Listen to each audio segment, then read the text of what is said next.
সবাইকে জানেন আমি 72 ইয়ার্সে পাস করেছি।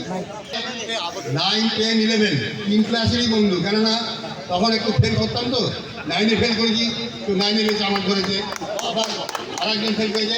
9, 10, 11 সবাই আমাদের বন্ধু, কারণ সবার সঙ্গে সবাই পড়েছে। হ্যাঁ, তাই একটু একটা গল্প বলছি, মন দিয়ে শুনবেন গল্পটা, আমার জীবনের গল্প।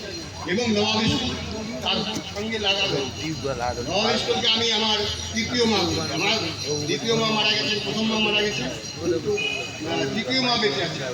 এই নবাব স্কুল এমন কিছু আমাকে দিয়েছেন, আমাকে যে উচ্চ মাধ্যমিক পরীক্ষা পাস করতে সব আমার স্কুলের মায়ের জয়।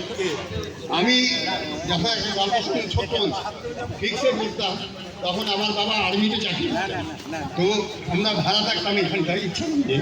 তখন উনি এলেন, এসে বললেন তোমরা সবাই চলো, আমি অর্ডার পেয়েছি দেহরাদুনে যেয়ে তোমাকে হিন্দি স্কুলে ভর্তি করবো। এবার আমি কিছুতেই যাবো না, কান্নাকাটি করছি, শিক্ষা পড়ি তখন, তাও জোর করে আমাকে নিয়ে গেলেন। কিন্তু নিয়ে যাওয়ার পরে সেখানে হিন্দি স্কুলে, আমি কিন্তু স্কুলে যাই না, বাইরে গিয়ে বসে থাকি। তারপরে বাবা অনেক রাগারাগি করার পর 3 মাস পর আবার আমাকে নিয়ে এলেন, তুই তাহলে একা থাকবি করবি। তো আমাকে যখন নিয়ে এলেন, প্রথম তো টিউশন নিয়ে গেছিলেন, ওখানে 1 বছর আমার মিস হলো। ওই যে আমি 6-এ 2বার পড়লাম, 2বার পড়াতে